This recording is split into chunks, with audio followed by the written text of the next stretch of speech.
ഇന്ന് ഞാൻ +1 അക്കൗണ്ടൻസിയുടെ ബേസിക് ആയിട്ടുള്ളൊരു ടോപ്പിക്കാണ് ഇന്ന് ക്ലാസ് എടുക്കുന്നത്. അക്കൗണ്ടിങ് ഇക്വേഷൻ എങ്ങനെയാണ് തയ്യാറാക്കുന്നതെന്ന് സിമ്പിളായിട്ടുള്ളൊരു ക്വസ്റ്റ്യൻ. ഇവിടെ 7 ട്രാൻസാക്ഷൻസ് തന്നിട്ടുണ്ട്. 7 ട്രാൻസാക്ഷൻസ്. ഈ ട്രാൻസാക്ഷൻസ് എങ്ങനെയാണ് അക്കൗണ്ടിങ് ഇക്വേഷനിലേക്ക് അപ്ലൈ ചെയ്യുന്നതെന്ന് നമുക്ക് നോക്കാം. ക്വസ്റ്റ്യൻസ് ഒന്ന് വായിക്കാം. Started business with cash ₹2 lakh. Then purchased furniture 25,000, purchased goods 30,000, sold goods worth ₹22,000 at ₹28,000. 22,000 സാധനം 22,000 വിൽക്കുന്നത്. അപ്പം അവിടെ 6,000 പ്രോഫിറ്റ് വരും. 6,000 പ്രോഫിറ്റ് വരും. ഇനി വീണ്ടും sold goods to Anil on credit. അനിലിന് കടമായിട്ട് 5,000 രൂപയുടെ സാധനം വിറ്റ്. Purchased goods from Binil 8,000. Then goods returned to Binil 1,000. നമുക്ക് ഈ ഓരോ ട്രാൻസാക്ഷൻസ് എങ്ങനെയാണ് ചെയ്യുന്നതെന്ന് നോക്കാം. അപ്പോൾ ഫസ്റ്റ് ട്രാൻസാക്ഷൻ സ്റ്റാർട്ടഡ് ബിസിനസ്. അപ്പോൾ ഓരോ ട്രാൻസാക്ഷൻ ഇങ്ങനെ എടുത്തെഴുതുക. Started business. അപ്പോൾ ബിസിനസ് സ്റ്റാർട്ട് ചെയ്യുമ്പോൾ ബിസിനസ്സിലേക്ക് ക്യാഷ് വരുന്നു. അപ്പോൾ ക്യാഷ് എന്നുള്ള അസറ്റ് ഇവിടെ എടുക്കുക. ക്യാഷ് എന്നുള്ള അസറ്റ്. പിന്നെ ക്യാപിറ്റൽ എന്നുള്ള ലൈബിലിറ്റി ആയിരിക്കും കൂടുന്നത്. അപ്പോൾ ക്യാഷ്, ക്യാപിറ്റൽ, ഇത് രണ്ടിനും ഓരോ കോളം എടുക്കുക. 2 lakh ആണ് എപ്പോഴും. Accounting equation asset is equal to liabilities plus capital. എപ്പോഴും ഓരോ ട്രാൻസാക്ഷൻ കഴിയുമ്പോഴും ആ അക്കൗണ്ടിങ് ഇക്വേഷൻ ടാലിയായി പോകും. ഇനി ഇപ്പോൾ ഇവിടെ asset is equal to capital എന്ന് വന്ന് ലൈബിലിറ്റി ആയിട്ടില്ല. ഇനി രണ്ടാമത്തെ ട്രാൻസാക്ഷൻ പർച്ചേസ്ഡ് ഫർണിച്ചർ വാങ്ങി. ഇതാണ് സെക്കൻഡ് ട്രാൻസാക്ഷൻ. Purchased furniture. അപ്പോൾ ഫർണിച്ചർ വാങ്ങുമ്പോൾ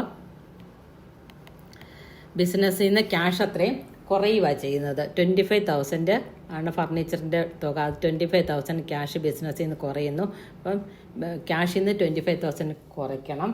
ഇനി അസറ്റ്സിലെ ഫർണിച്ചർ എന്നുള്ളൊരു പുതിയ അസറ്റ് നമുക്കിവിടെ കൂടി വരുന്നു. ഫർണിച്ചർ. അപ്പോൾ ഫർണിച്ചർ എന്നുള്ള അസറ്റിനൊരു കോളം എടുക്കുക. ഫർണിച്ചർ 25,000 ഇവിടെ, അതായത് ക്യാഷ് 25,000 മാറി അത് ഫർണിച്ചർ എന്നുള്ള അസറ്റായിട്ട് ഇവിടെ മാറുന്നു. അതാണ് ഇവിടെ ട്രാൻസാക്ഷൻ വന്നിരിക്കുന്നത്. അപ്പോൾ ക്യാഷിൽ നിന്ന് അത്രയും മൈനസ് ചെയ്യുക. അപ്പോൾ ഒരു ട്രാൻസാക്ഷൻ കഴിഞ്ഞപ്പോൾ ക്യാഷ് 1,75,000 ആയി.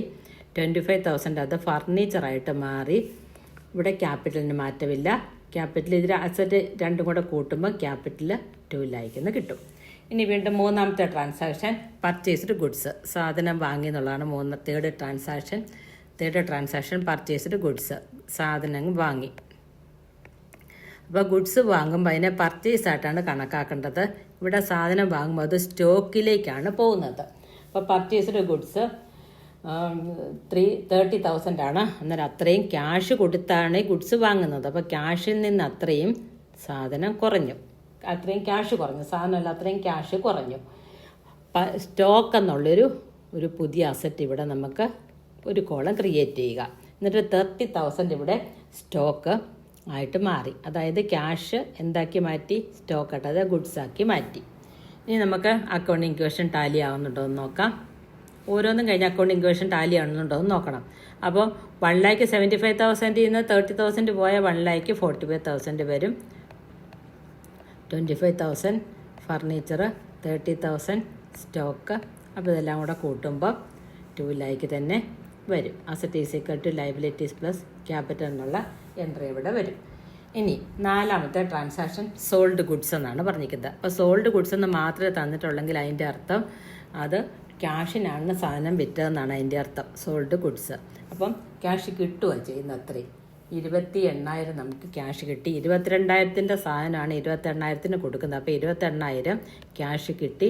പക്ഷേ സ്റ്റോക്കിൽ നിന്ന് 22,000 സാധനമാണ് 28,000 കൊടുക്കുന്നത്. അപ്പോൾ സ്റ്റോക്കിൽ നിന്ന് 22,000 മൈനസ് ചെയ്യണം. ക്യാപിറ്റലിനോടുകൂടി 6,000 പ്രോഫിറ്റ്. 28,000 22,000 കുറഞ്ഞ ബാക്കി 6,000 പ്രോഫിറ്റ് ക്യാപിറ്റലിനോടുകൂടി കൂട്ടണം. അങ്ങനെയാണ് ട്രാൻസാക്ഷൻ വരുന്നത്. അപ്പം ഇവിടെ വിറ്റ് കിട്ടുന്ന ഈ 28,000 ഇതിനോടുകൂടി ക്യാഷിനോടുകൂടി പ്ലസ് ചെയ്യുവാണ് വേണ്ടത്. അങ്ങനെ പ്ലസ് ചെയ്യും 1,73,000 വരും. 1,73,000. ഇനി 25,000 ഇവിടെ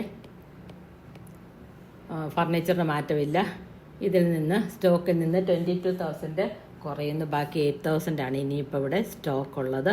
അപ്പം ക്യാപിറ്റലിൽ 2,06,000. ക്യാപിറ്റലിന് വർധനമുണ്ട്. അപ്പോൾ asset is equal to liability plus capital. ഇത് കൂട്ടുമ്പോൾ 8, 5, 13, 2,06,000 ഇത് മൂന്നും കൂടി കൂട്ടുമ്പോൾ വരും. ഇനി അടുത്ത 5ാമത്തെ ട്രാൻസാക്ഷൻ എങ്ങനെയാണ് വരുന്നത് നോക്കാം. 5ാമത്തെ transaction, 5th transaction, sold goods to Anil. അനിലിന് സാധനം വിറ്റു. Sold goods to Anil. അനിലിന് കടമായിട്ടാണ് സാധനം വിറ്റത്. അനിലിന് കടമായിട്ട് സാധനം വിൽക്കുമ്പോൾ സ്റ്റോക്കിൽ നിന്ന് 5,000 കുറയുന്നു. അതിനോടൊപ്പം നമുക്കൊരു അസറ്റ് വർദ്ധിക്കുന്നു. ഡെപ്റ്റേഴ്സ് കിട്ടാനുണ്ട്, കടക്കാരൻ ഒരു അസറ്റ് നമുക്ക് വർദ്ധിക്കുന്നു. അപ്പോൾ ഡെപ്റ്റേഴ്സ് ഇവിടെ അനിലാണ്. ആ ഡെപ്റ്റേഴ്സ് എന്നുള്ള കോളത്തിൽ 5,000 വരും. ഇനി നമുക്ക് അക്കൗണ്ടിങ് ട്രാൻസാക്ഷൻ എങ്ങനെ വരും എന്നൊന്ന് നോക്കാം. അക്കൗണ്ടിങ് ട്രാൻസാക്ഷൻ ക്യാഷിന് മാറ്റമില്ല, കാരണം ക്യാഷ് കിട്ടിയിട്ടില്ല, കടമായിട്ടാണ് കൊടുത്തത്. ഫർണിച്ചറിന് മാറ്റമില്ല. സ്റ്റോക്കിൽ നിന്ന് 5,000 കുറഞ്ഞിട്ട് ബാക്കി ഇനി സ്റ്റോക്ക് 3,000 ഇനി സ്റ്റോക്കുള്ളൂ. പിന്നെ അനിൽ എന്ന് പറയുന്ന ആൾ നമുക്ക് പൈസ തരാനുണ്ട്. അപ്പം ക്യാപിറ്റൽ ആ എമൗണ്ട് തന്നെ. അപ്പോൾ ഈ അസറ്റ് എല്ലാം കൂടെ കൂട്ടുമ്പോൾ ക്യാപിറ്റൽ 2,06,000 കിട്ടും. അപ്പോൾ assets is equal to liabilities plus capital എന്നുള്ള ഇക്വേഷൻ അവിടെ ടാലിയായി പോകും. ഇനി അടുത്ത purchased goods from Binil. Purchased goods from Binil. ബിനിലിൻ്റെ അടുത്തുനിന്ന് സാധനങ്ങൾ വാങ്ങി. ബിനിലിൻ്റെ അടുത്തുനിന്ന് സാധനങ്ങൾ വാങ്ങുമ്പം സാധനം ഇവിടെ കൂടുകയാണ് ചെയ്യുന്നത്. Purchased goods from Binil. അപ്പോൾ സ്റ്റോക്ക് കൂടി. ബിനിലിൻ്റെ അടുത്തുനിന്ന് 8,000 റുപ്പീസിൻ്റെ സാധനമാണ് വാങ്ങുന്നത്. അപ്പോൾ എന്ത് ചെയ്യണം? സ്റ്റോക്കിൻ്റെ കോളത്തിൽ 8,000 എഴുതുക. സ്റ്റോക്കിൻ്റെ കോളത്തിൽ 8,000 എഴുതുക. ഇനി ബിനിൽ എന്ന് പറയുന്ന ഒരു ലയബിലിറ്റി നമുക്ക് വർദ്ധിച്ചു. ആ ലയബിലിറ്റിക്ക് പറയുന്ന പേരാണ് ക്രെഡിറ്റേഴ്സ് എന്ന് പറയും. ക്രെഡിറ്റർ എന്നുള്ള ലയബിലിറ്റി നമുക്ക് ഇവിടെ ഇൻക്രീസ് ചെയ്തു. അപ്പോൾ 8,000 ക്രെഡിറ്റേഴ്സ് എന്നുള്ള ലയബിലിറ്റിയിൽ കാണിക്കുക. 8,000. ഇനി ഈ ട്രാൻസാക്ഷൻ കഴിഞ്ഞ് കഴിയുമ്പോഴും അക്കൗണ്ടിങ് ഇക്വേഷൻ പഴയതുപോലെ തന്നെ 1,73,000, then 25,000, 8,000 plus 3,000 11,000, 5,000.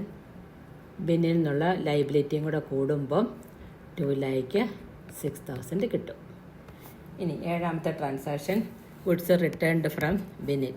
Goods returned. Binil returned to Binil. നമ്മൾ ബിനിലിൻ്റെ നിന്ന് മേടിച്ച സാധനം എന്ത് ചെയ്തു? 1,000 രൂപയുടെ സാധനം ബിനിലിന് നമ്മൾ റിട്ടേൺ ചെയ്തു. അങ്ങനെ റിട്ടേൺ ചെയ്യുമ്പോൾ സ്റ്റോക്കിൽ നിന്ന് കുറയും. സ്റ്റോക്കിൽ നിന്ന് ആ സാധനം കുറയും. അപ്പോൾ സ്റ്റോക്കിൽ നിന്ന് 11,000 1,000 കുറയും. ബിനിലിൽ നിന്നും 1,000 മൈനസ് ആകും. രണ്ടിടത്തുനിന്ന് മൈനസ് ആകും. അപ്പം ലാസ്റ്റ് വരുമ്പം അക്കൗണ്ടിങ് ഇക്വേഷൻ്റെ പൊസിഷൻ 1,73,000, 25,000, 11,000 നിന്ന് 1,000 പോയി കഴിഞ്ഞാൽ 10,000 വരും. പിന്നെ ഡെപ്റ്റേഴ്സ് 5,000. ഇത് 8,000 നിന്ന് 1,000 മൈനസ് ചെയ്താൽ 7,000 വരും. Asset is equal to liability plus capital എന്നുള്ള ആ ഇക്വേഷൻ ഇവിടെ ടാലിയാകും ചെയ്യും. അപ്പോൾ ഇത് ഷെയർ ചെയ്യുക, വീണ്ടും വീണ്ടും ചെയ്ത് പഠിക്കുക. മറ്റൊരു വീഡിയോ ആയിട്ട് അടുത്ത ദിവസം വരുന്നതായിരിക്കും. Thank you.